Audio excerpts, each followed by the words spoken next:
As Chancellor of the University, I declare this congregation open for the conferring of degrees by the authority of the Senate and Council.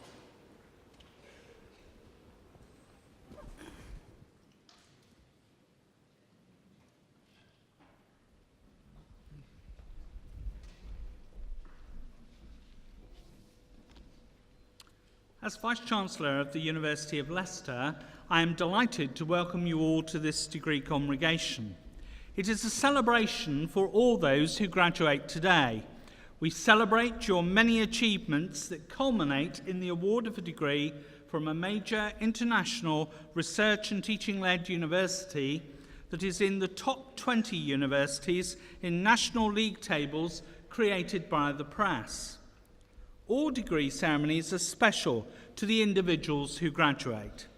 This is a special degree ceremony for postgraduates. It provides strong evidence for the Financial Times' statement that we are the leading UK provider of postgraduate taught courses. Indeed, I hope that some of you who graduate today will wish to continue your education with us by studying for a doctoral degree. Many of you have combined work with part-time study and by distance learning, an approach that may well appeal to parents and friends who would wish to study with us as well. So just think of it like this. If you make it known to us by the end of the afternoon that you would like to sign up for a distance learning course, we can arrange this very quickly, and indeed you could be on your way to another degree ceremony in Leicester by starting your degree studies next week. But what kind of university would you be joining? This year we have 19,000 students, 50% of whom are postgraduates, which is a unique feature among UK universities. But what about our other characteristics? We are a research-intensive university contributing to the knowledge-based economy. We win prizes for our research and are delighted that our Department of Genetics has won the Queen's Anniversary Prize for Higher and Further Education this year, one of only 20 institutions in the UK. We are in the top 10 universities in the UK for the research grant and contract income received for each full-time member of staff. Teaching is at the forefront of our activities and closely linked with research. Many of you will have seen that this has been a subject commented upon in the latest white paper, where it is being suggested that there is a divorce between teaching and research. I think those of my colleagues who are on the platform would wish to join with me and dissuade you otherwise. There is, in my view, an inextricable link between teaching and research activity, and long may it continue, and long may independent assessors who come here seeing this link between teaching and research ending up judging it as excellent in terms of the subject areas they visit, because that is what has happened in Leicester in 12 departments over the last 3 years.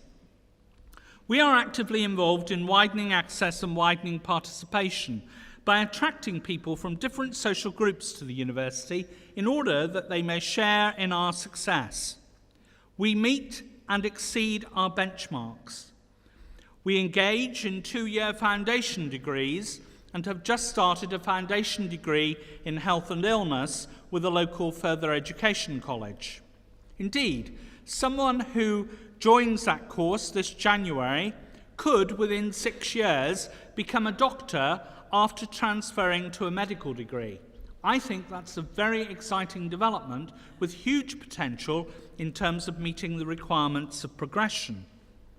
But most importantly, this university retains those students who come to study with us.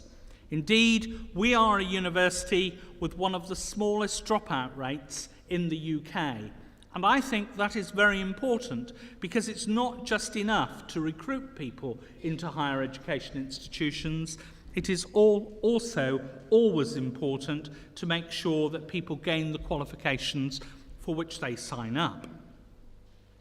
Certainly, all of these features will figure strongly in the national debate about the future of higher education that has been initiated by the Secretary of State this week.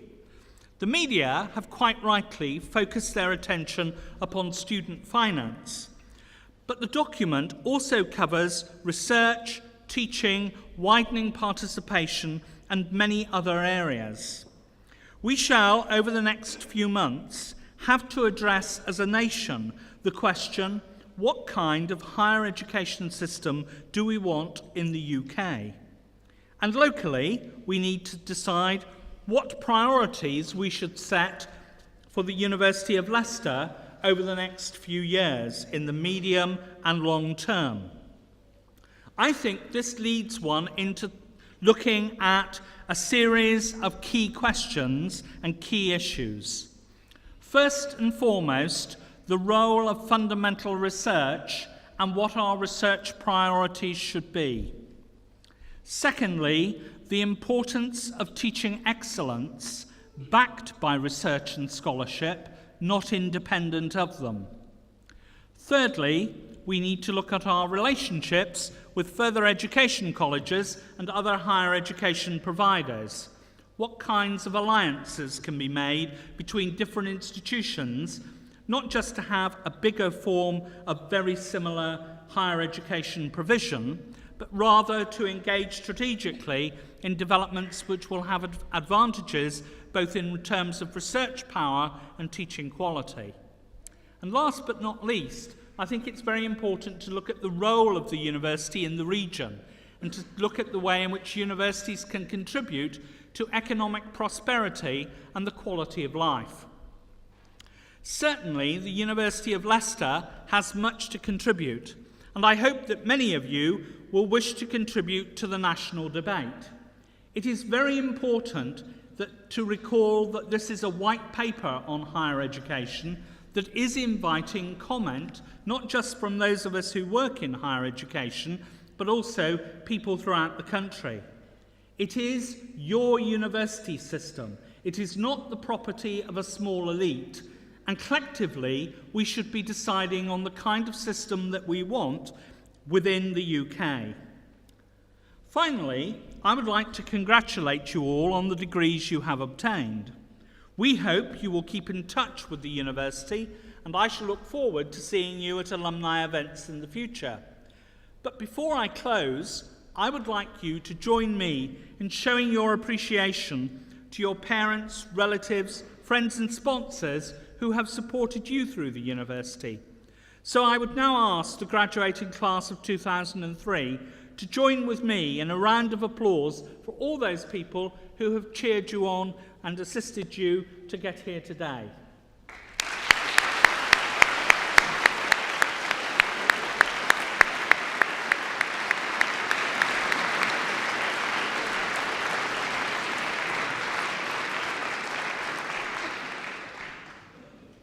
That's very good. Have a very enjoyable day. Applaud your fellow students, and all good wishes to you in your future careers.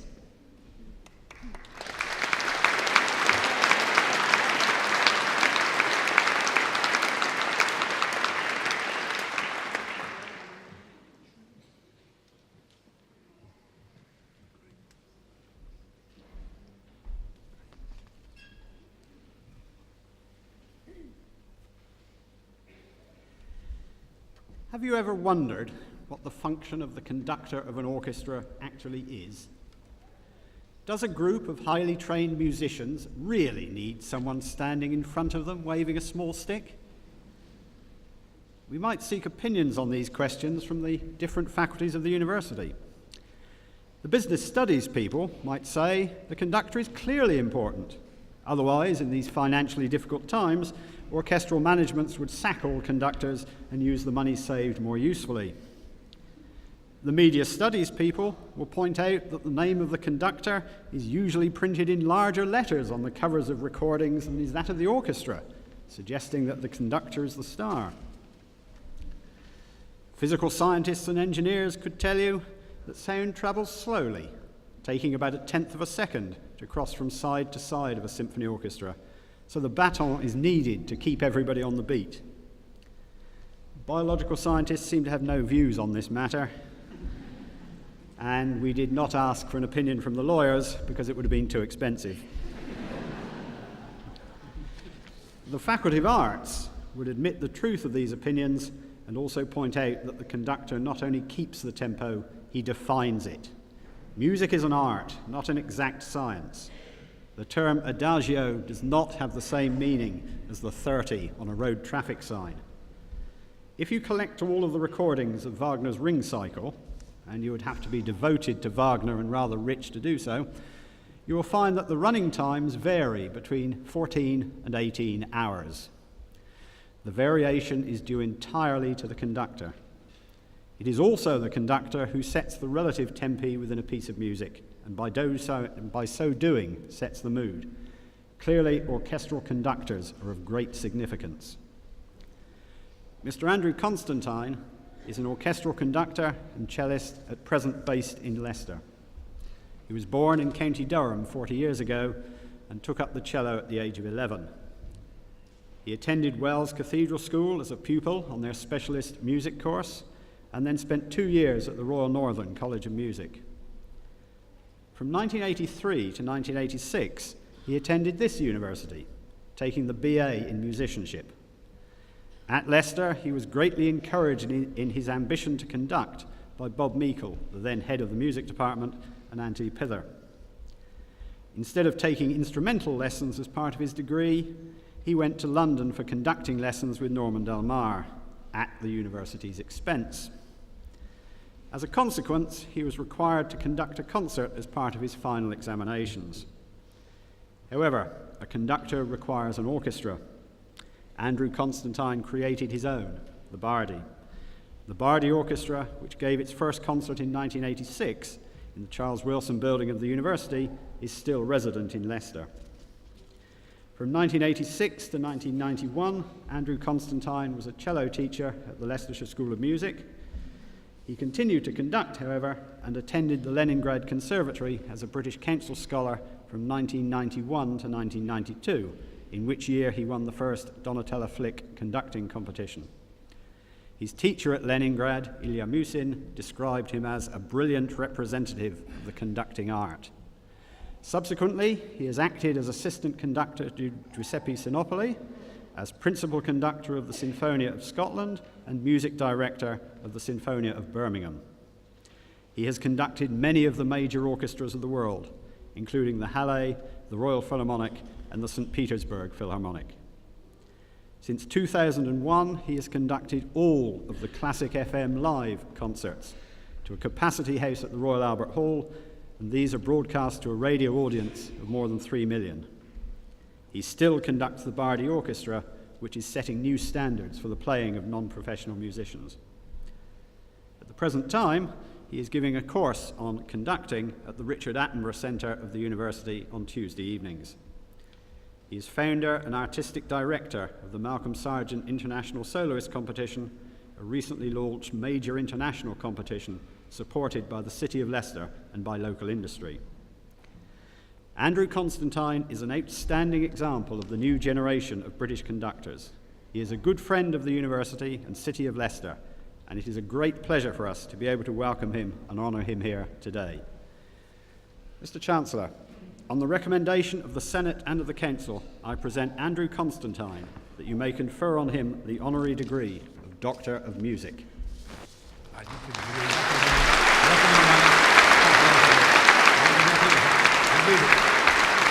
the back of the ring.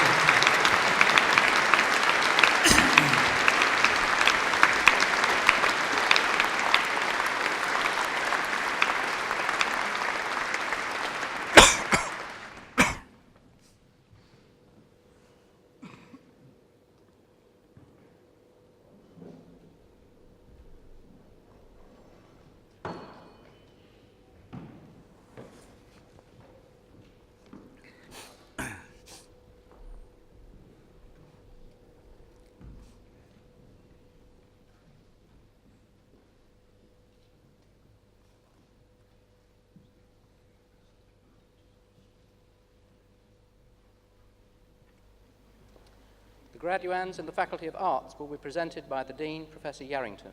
Will all graduands in the faculty please stand?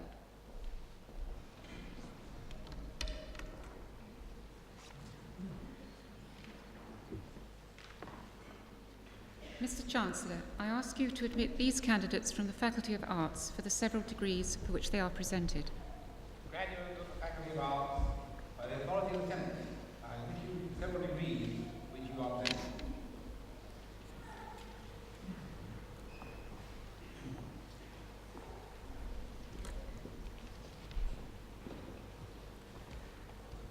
For the degree of Doctor of Philosophy, Martin Davis.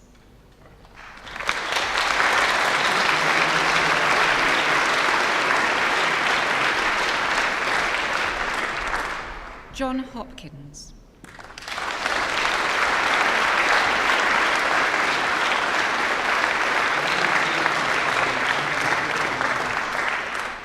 Jane Liljadal.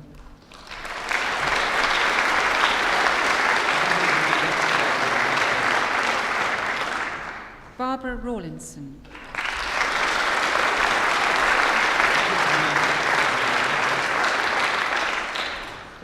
For the degree of Master of Arts in Archaeology and Heritage, Oliver Cooper.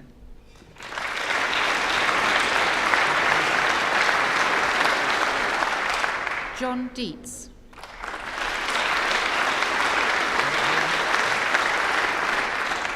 Barbara Evans-Rees.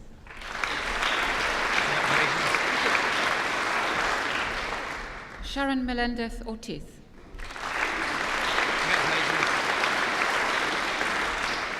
Richard Ozanne.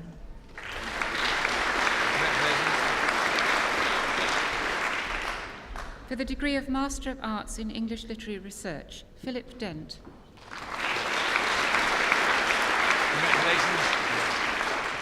Zoe Evans.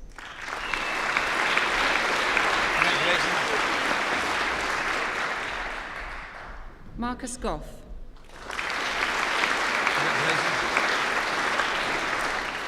William Jackson.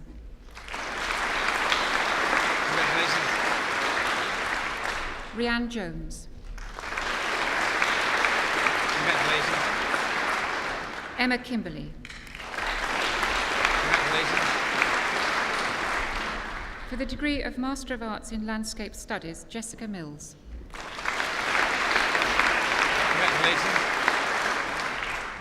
For the degree of Master of Arts in Modern Literature, James Catchpole.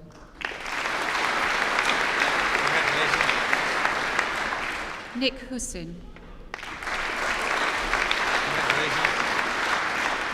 Anastasia Tagara.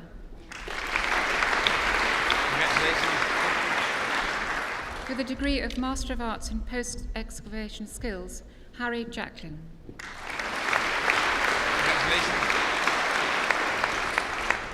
For the degree of Master of Arts in Victorian Studies, Jack Bradshaw.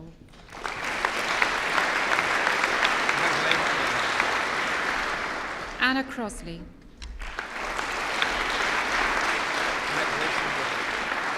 Rita Howes. Christopher Lutet. Josephine Pike. Theodora Senefia.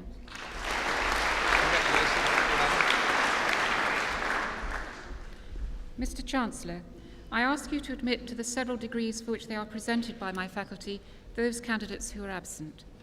By the authority of the Senate, I admit those candidates who are absent to several degrees which they are presented.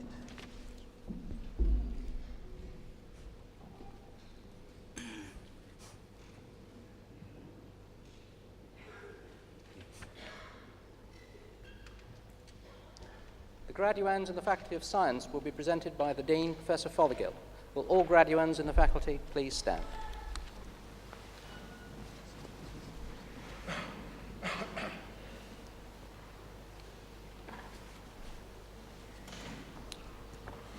Mr. Chancellor, I ask you to admit these candidates from the Faculty of Science to the several degrees for which they are presented.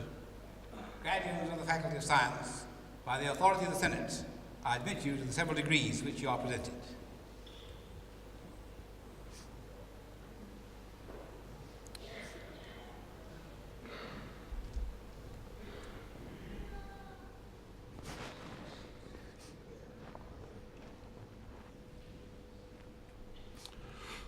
For the degree of Doctor of Science, James Riding.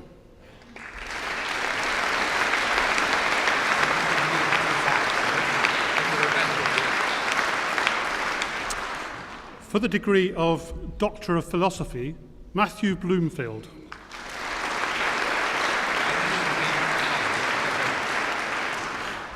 Kevin Briggs.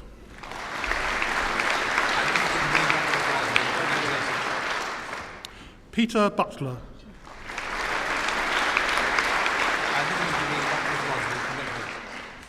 Elizabeth Cooper.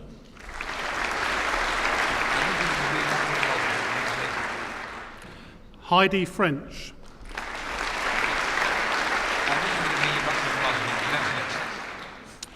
David Gelsthorpe.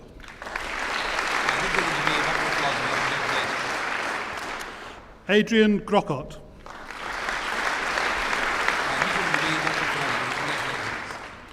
Ridwan Kuriman.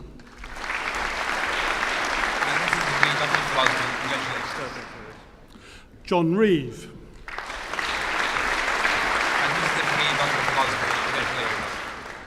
Craig Story.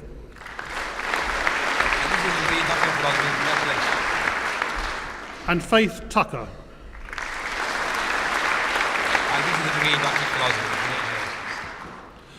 For the degree of Master of Science in Advanced Electrical and Electronic Engineering, Konstantinos Nikolopoulos.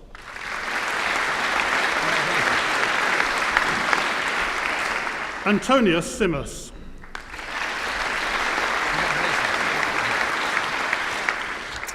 For the degree of Master of Science in Advanced Mechanical Engineering, David Simmons.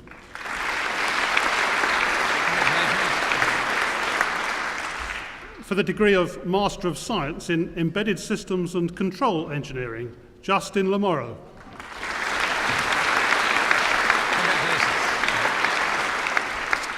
For the degree of Master of Science in Geographical Information Systems, Andrew Cutts.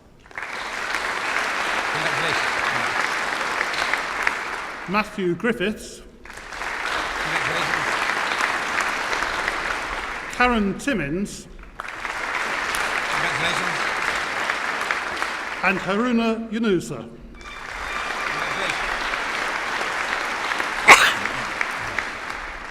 For the degree of Master of Science in Information and Communications Engineering, Haider Ali.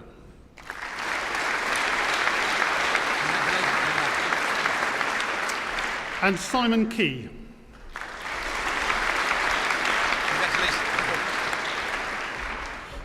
Mr. Chancellor, I ask you to admit to the several degrees for which they are presented by my faculty those candidates who are absent.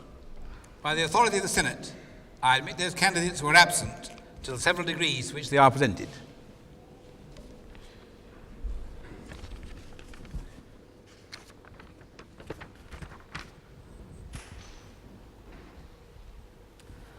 The graduands in the Faculty of Law will be presented by the Dean, Professor White. Will all graduands in the faculty please stand?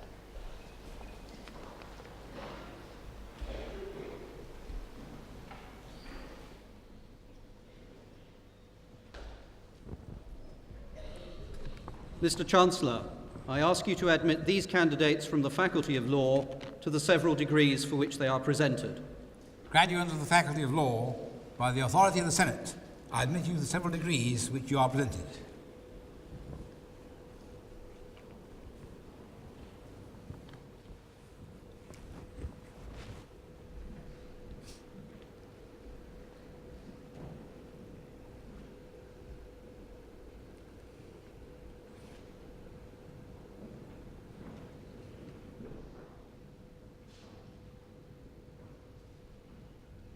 For the degree of Master of Laws in European Law and Integration, Andrew Constantine.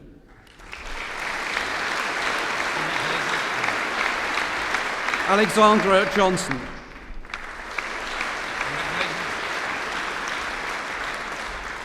For the degree of Master of Laws in International Commercial Law, John Cunliffe. Ermias Desta. Paul Falaise. John Ioannidis. Sara Mazzetti. Congratulations. Yashmin Mistry. Congratulations. Evdokia Ramtsiou. Congratulations. Dimitris Raptopoulos. Congratulations. Ikminda Soki. Congratulations. Puminta Suksripay Sayakant. Congratulations. Kei Yin. Congratulations. Wei Jimo. Congratulations. For the degree of Master of Laws in Legal Studies, Sandra Carlson. Congratulations. James Panther. For the degree of Master of Laws in Public International Law, Seda Serin. For the degree of Master of Arts in European Union Law, Commercial, Vibeke Skjotgard.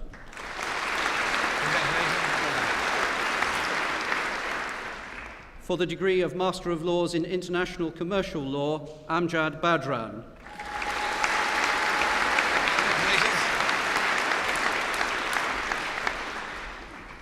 Mr. Chancellor, I ask you to admit to the several degrees for which they are presented by my faculty those candidates who are absent. By the authority of the Senate, I admit those candidates who are absent to the several degrees to which they are presented.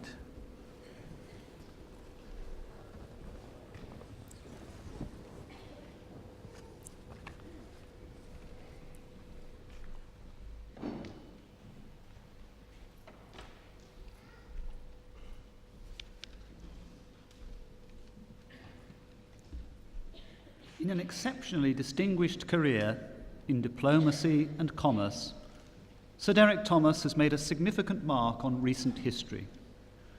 From Moscow to Manila, Paris to Rome, and Washington to London, he's played an influential role in some of the most important events of our time.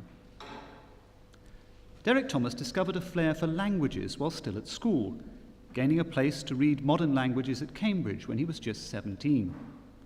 Deferring entry to university, as was common in those days, he spent 3 years working as an articled apprentice in an engineering factory.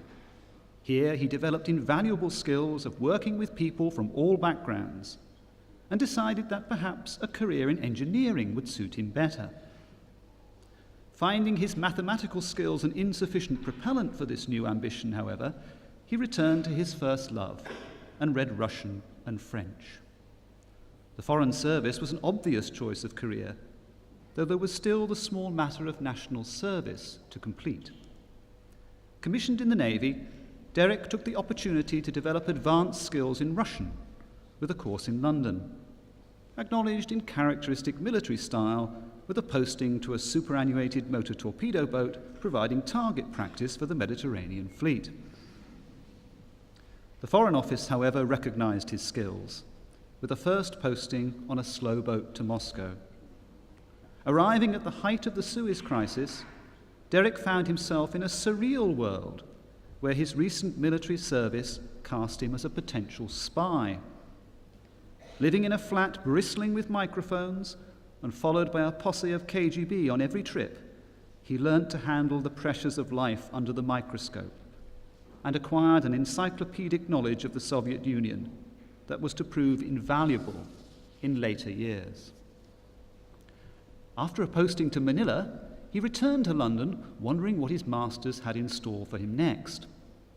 He soon discovered he was to act as private secretary to the head of a group of officials known colloquially as the Flying Knights, who were conducting the first set of negotiations for the UK to enter the common market. There followed postings to Sofia and Ottawa, and on return to London, a key and at that time unusual posting to the Treasury. Developing his expertise in international financial issues, Derek moved from there to the post of financial counsellor in Paris, using his exceptional skills to provide a link between the markets in Paris and London at a crucial time for the UK in Europe. It was this post that finally decided him to stay the full course and see where his diplomatic career might yet take him. Blocked from a return to Moscow by continuing suspicions that he was a spy, he spent a period in London before posting to Washington as commercial minister and later minister. He soon found himself involved in the delicate negotiations surrounding the Falklands crisis. He then returned to become a member of what was effectively the management group of the Foreign Office, advising and occasionally falling out with some of the highest in the land. Knighted in 1987, his final posting was to Italy as ambassador. Sir Derrick's last dispatch as an ambassador was entitled 2 for the Price of 1, an acknowledgement of the enormous role his wife played throughout his diplomatic career. The ambassador to Italy acts as chairman of the British Institute of Florence, an organisation set up in 1917 to promote the study of the languages and cultures of Italy and Great Britain. Seeing the potential of an organisation that had run into difficulties, Sir Derrick devoted considerable effort to this role, so that later, when the rules changed, he was able to resume the chairmanship in his retirement, a post he still holds today. The Institute is going from strength to strength, forming strong links with UK higher education, including in particular Leicester. Our students have attended summer schools for many years, and further links are sure to develop. Sir Derrick's retirement from the Foreign Office coincided with another of the great changes of the 20th century, the collapse of the Soviet Union, and the opening up of commercial opportunities in the former Soviet republics. Drawing upon his exceptional knowledge and understanding of the region, Sir Derrick moved into the world of commerce in a variety of roles, including director of a major merchant bank. He spent the last decade continuing to exercise in the interests of commerce the varied skills that were honed so finely in his previous career. Throughout his long career, Sir Derrick has trodden the corridors of power with consummate skill and played no small part in the history of this country by concentrating throughout on the essence of diplomacy, people and confidence. Mr. Chancellor, on the recommendation of the Senate and the Council, I present Derrick Morrison David Thomas, that you may confer upon him the Honorary Degree of Doctor of Laws.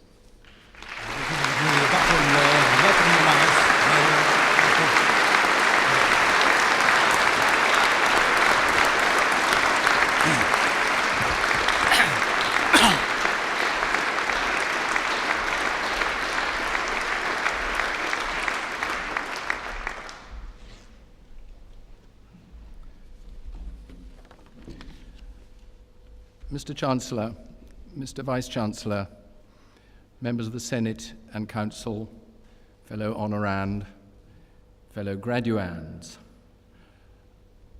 Listening to your orator today, I hardly recognized myself in that highly entertaining and important sounding account. But you do me a truly great honor today as a humble student, which I've remained all my life, squeaking by with a Bachelor of Arts at my own university, and no claim to any academic spurs beyond that. Indeed, my own university would certainly not have seen me as a plausible candidate for a PhD, let alone anything more serious beyond. So I owe the University of Leicester a very great debt of gratitude, and I'm sure that my fellow honorand feels the same way today. For this, in my case, wholly undeserved academic promotion. To offer you a variation on the old joke, my mother would have been immensely proud to see me here today dressed in these robes. My father, who was a real lawyer, would have been deeply indignant. But I can't wait to see the faces of the Master and Fellows of my own college when I roll up at the next Dr. Eden's feast at Trinity Hall dressed in the robes of an LLD from Leicester. Your orator painted a generous portrait of my life, and you'll have understood that I was lucky enough to spend a good deal of my time during 2.5 careers in different parts of the world. And if there's one lesson that I would like to offer from my experience to today's graduands, it's that whatever you've done in the past and whatever changes may happen in your life, nothing is ever wasted. It all accumulates, and you find that things you did 50 years ago and learned 50 years ago are never lose their utility. But what has brought me into contact with the University of Leicester has been the last phase of my life, to which your orator referred, my 6 years as chairman of the British Institute of Florence. And it's about that I'd like to talk now. The Institute was founded 85 years ago in the heart of Florence and Tuscany by a group of passionate believers in the cultural values of Britain and Italy. It's the oldest British institute anywhere in the world. And throughout its life, it's played an important role in building bridges of understanding between the two countries and the two cultures. Today, we aim at excellence, a quality to which the Vice-Chancellor referred in his opening remarks. We aim to be the premier centre for fostering knowledge and understanding between Italy and the English-speaking world. Through our unique library and our cultural activities, through our courses in English and Italian and art history, we offer services of real value to Tuscans and to students of all ages from all over the world. My own vision for this institute has been to raise its activities to a higher academic gear and turn it into a well-run mini-university college in Florence with strong links with major universities in the UK, in the United States, in Italy, and elsewhere. Our link with the University of Leicester is one of the strongest. It goes back more than a decade. Since the early 1990s, we've arranged an annual intensive course for Leicester's Italian faculty. It's very popular with the students. I hope it's equally popular with the faculty. My first visit to Leicester 2 years ago, the Vice-Chancellor conceived the idea of establishing here a Centre for Tuscan Studies, for which the British Institute in Florence would provide a natural base there, together with your other academic links in Tuscany. And within a year, the Centre for Tuscan Studies was launched with Giorgio Ferrocco as its head. Both he and Professor Wood have since lectured at the Institute, and we're now working together on a major conference later this year on the theme of urban development in a heritage environment, which we see as an important cross-cultural enterprise. For me, Mr. Chancellor, this relationship is very important. It's a most important building block for our future growth and development. And I see your decision to grant me an honorary degree today as symbolic confirmation that for the university, this too is an important link.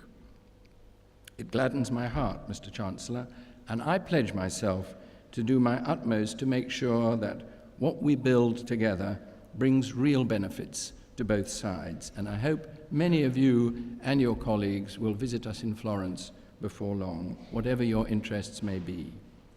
I hope that in that way, in expressing my own gratitude and that of our Institute for the great honor this university has done me today, I shall live up to my pledge.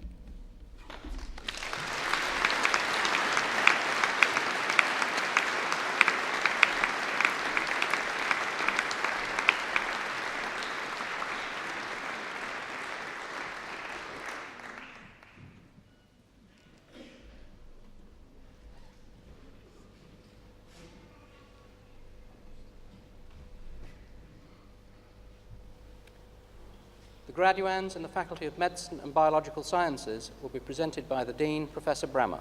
Will all graduands in the faculty please stand?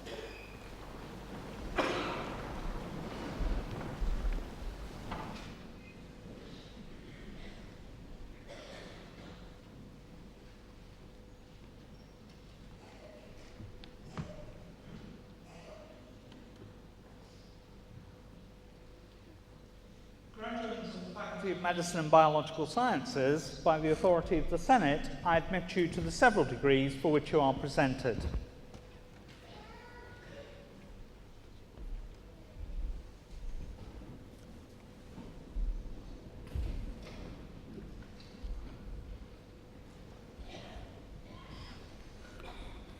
For the degree of Doctor of Medicine, Michael Dennis. I admit you to the degree of Doctor of Medicine. Congratulations.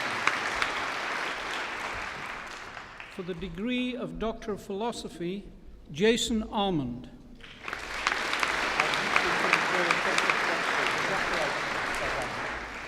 Ruth Barber.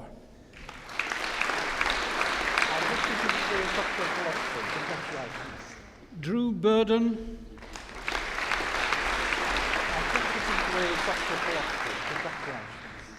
Aisling Dixon.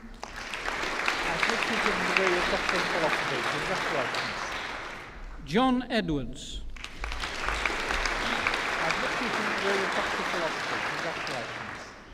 Christopher Gorse. Rebecca Hames.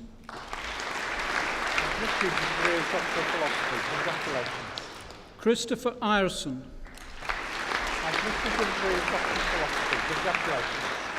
Matthew Jones.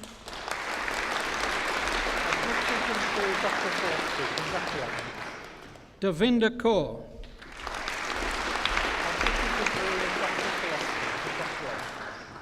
Philip Kimber.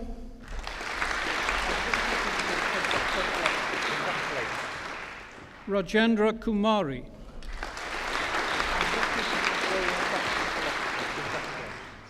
Catherine Mercer.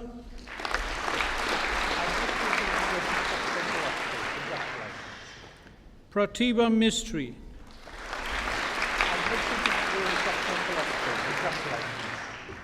Sarah Perkins.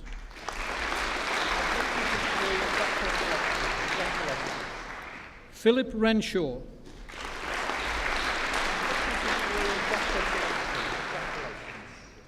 Timothy Stokes.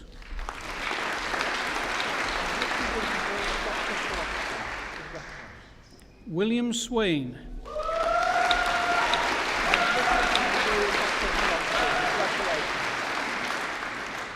Warren Turner.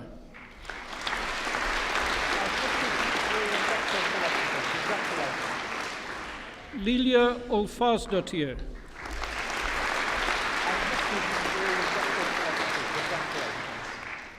For the degree of Doctor of Clinical Psychology, Elizabeth Dower.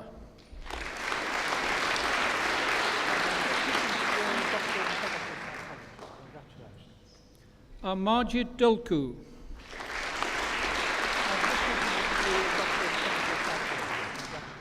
Craig MacDonald.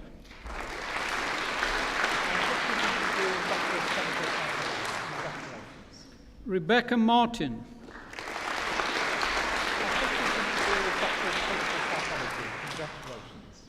Anna Mitchell.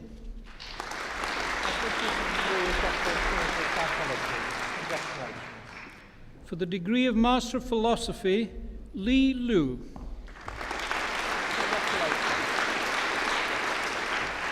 For the degree of Master of Science in Applied Forensic Psychology, Emma Clark. Victoria Culpin. Judy David. Colleen Friday. Gerhard Fritz. Kirsty Goff. Kirandeep Hare, Vicky Hoggard, Samuel King, Amanda Leather,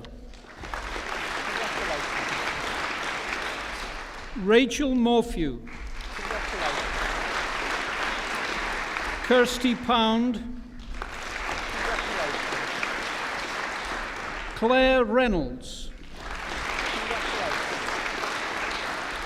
Kate Seward, Leanne Webb, Amanda Williams. For the degree of Master of Science in Forensic and Legal Psychology, Ivar Fossing. Dominic White. For the degree of Master of Science in Forensic Psychology, Asia Begum. Claire Binks. Paula Connolly. John Hartland. Rasmin Shah. Karen Twizzleton. For the degree of Master of Science in Medical Statistics, Zainab Ansari. Emma Fern. Justin Fenty. Arlene Gallagher. Sarah Jane Kennedy. Sarah Kirk. Catherine Lee. Cosetta Minelli. Lucy Rowell. Karen Turner. Gary Warrener.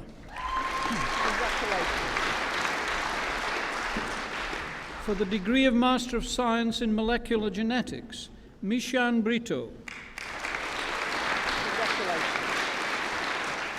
Sohini Chakraborty. Youssef Idagdur. Nisha Kurian. Samane Mesami. Minu Ramanatha Pillai. For the degree of Master of Science in Molecular Pathology and Toxicology, Shadia Al-Balani.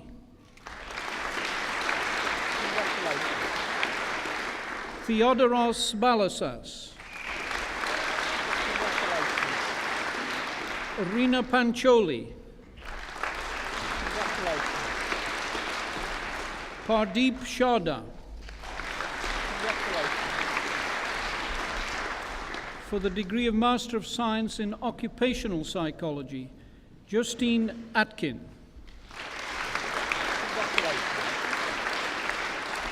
John Fisher. Susan Hartley. Andrea McCann.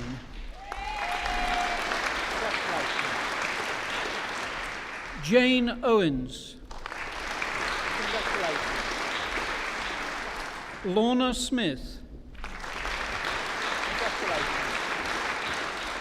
Rachel Tupling. For the degree of Master of Science in Pain Management, Ruth Rodison.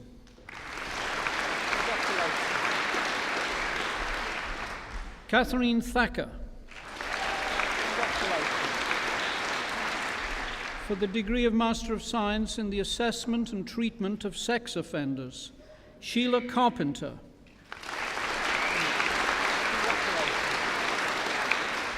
Jeffrey Child. Susan Gibson. Kevin McIntyre. For the degree of Master of Science in the Psychology of Work, Sonia Belfield. Christopher Katharasan Ramakrishnan. Jacinta Raju.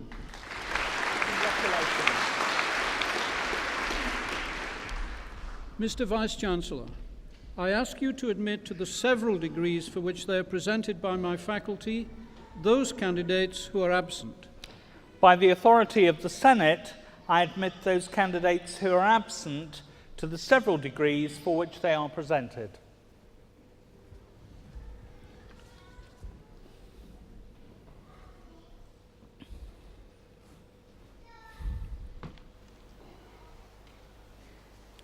The graduands in the Faculty of Education and Continuing Studies will be presented by the Dean, Professor Fogelman. Will all graduands in the faculty please stand? Mr. Vice-Chancellor, I ask you to admit these candidates from the Faculty of Education and Continuing Studies to the several degrees for which they are presented. Graduates of the Faculty of Education and Continuing Studies, by the authority of the Senate, I admit you to the several degrees for which you are presented.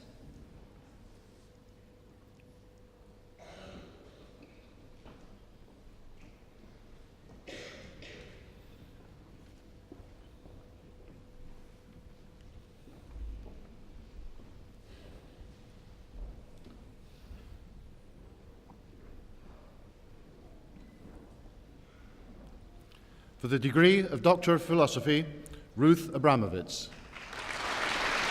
I admit you to the degree of Doctor of Philosophy. Congratulations. For the degree of Doctor of Education, Neme Safa. I admit you to the degree of Doctor of Education. Congratulations. Wun Tan. I admit you to the degree of Doctor of Education. Congratulations. For the degree of Master of Arts in Applied Linguistics and the Teaching of English to Speakers of Other Languages, Julie Carter. Congratulations. Tian Wang. Congratulations. For the degree of Master of Arts in Professional Studies and Education, Carol Bailey.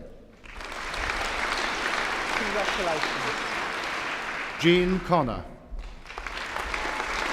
Congratulations. Linda Cork. Congratulations. For the degree of Master of Arts in Psychodynamic Counselling, Maggie Thomas.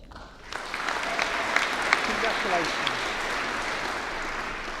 For the degree of Master of Business Administration in Educational Management, Jane Corsbrook. Congratulations. Fine. That's fine. Thank you. Victor Chibuana. Congratulations. Ian Colling. Congratulations. Alan Dunsmore. Congratulations.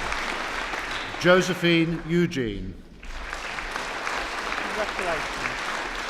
Maureen Gordon. Congratulations. Sarah Graham. Congratulations. Well done. Joy Hadley. Congratulations. Elizabeth Hardy. Congratulations. Petrona Holder. Congratulations. Trevor Jenkins. Congratulations. Ian Jones. Congratulations. Sarah Kennedy. Congratulations. Niels Christensen. Congratulations. Stuart McLaughlin. Congratulations. Natasha Miles. Congratulations. Annette Montague. Congratulations. Andrew Olive. Congratulations. Good. Anne O'Neill. Congratulations. Thank you. Bajit Pandey. Congratulations. Lawrence Ruona. Congratulations. Vivienne Scholes. Congratulations. Linda Sidorovich. Congratulations. Inga Stein Mikkelsen. Congratulations. Carmel Taboni. Congratulations. Richard Tester. Congratulations. Britta Veje. Congratulations. John Yeong. Congratulations.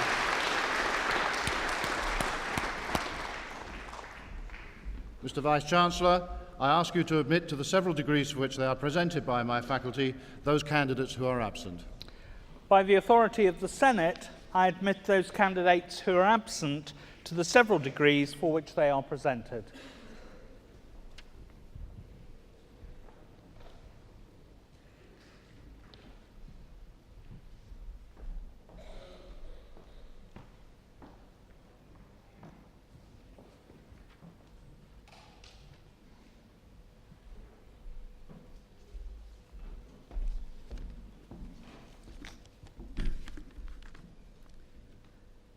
I suspect that not all of you here know what a Chancellor does. In that, you are not alone. In fact, Chancellors come in many forms, such as the Chancellor of the Exchequer, who handles the finances, and the Lord Chancellor, who deals with the law. In some American universities, the Chancellor combines both these tasks and many more. He or she is a really important person. So my American colleagues are very impressed when they hear that I am the Chancellor of Leicester. They say, "I thought you were retired." So I hasten to explain that my role is like that of the Queen. I have to dress up in imposing ceremonial robes and to appear on important occasions. In fact, the Queen and I will, so to speak, be performing together at Buckingham Palace next month, when, as the Vice-Chancellor has told you, Leicester will be among those receiving the Queen's anniversary prizes. So it is my pleasant duty to preside over degree ceremonies such as today's and shake hands with the new graduates. The increasing success and growth of Leicester University does mean that the number of hands to be shaken has escalated to the point where I've had to borrow a spare hand, that of the Vice-Chancellor. But I assure you that the value of your well-earned degree is unaffected by who shakes your hand. On these occasions, the University, in addition to awarding the usual degrees for which examinations have to be passed or dissertations written, also awards honorary degrees in recognition of outstanding achievements in later life. In adding my own congratulations to our honorary graduates, I hope their presence here will serve as an inspiration to the younger graduates today, indicating some of the ways in which you might be able to make the mark in the world. Perhaps in a few decades' time, some of you may be back on this rostrum for a further handshake for one of my successors. For all of you who have graduated the hard way, this is your big day, not only for yourselves, but also for your family, friends and teachers, whose support in various ways has been an important factor in your success. As a parent myself, I remember the feeling of satisfaction and relief that accompanied graduation. Let me in particular congratulate the many mature students who graduated here today. Of course, you are all mature, but some are more mature than others. So tomorrow you will all face the world with a new qualification under your belt. The question is, what will you aim to do with it? Save the world, or get rich quick? Or perhaps both, or something in between. You have a wide and interesting choice. But what sort of world is the 21st century going to be? The 20th century saw 2 horrific world wars and many minor ones. But it also saw a transformation in living styles and standards. For many, brought about by spectacular scientific discoveries and their technological applications. A few years ago, at the dawn of the new century, many of us thought that humanity had learnt its lesson and that a new and more beneficent era was about to unfold. We hoped that the great improvements that modern science has made possible will be spread more widely and equitably around the world, and that armed conflict would be a thing of the past, something we had grown out of. Unfortunately, every newspaper headline, every TV broadcast tells us that these hopes have not been fulfilled. Even worse, the future scenario that our political leaders put before us envisages no change or improvement. We are, it appears, going to live in some kind of permanent crisis, with all that entails in terms of constraints on normal life. It is not a pleasant prospect. But the future belongs not to the older generation who are currently in charge. It belongs to you, who are now starting out on your life's quest, or perhaps making a new start. It is up to you to make your contribution for a better world. As university graduates, you've had the benefit of a sound education, the chance to acquire skills, and the opportunity of mixing with others from different backgrounds and countries. Above all, you have been taught to think for yourselves, to question the received wisdom of tribal elders.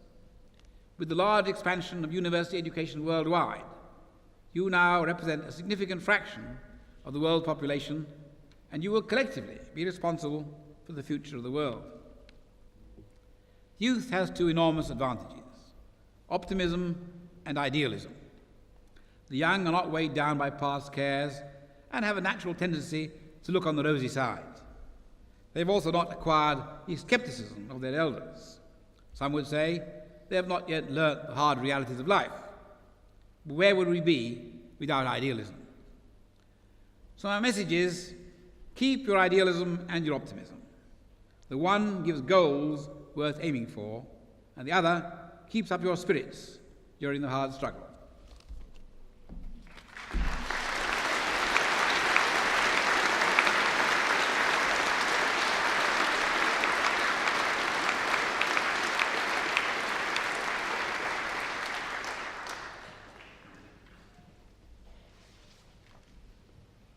I now declare this congregation closed.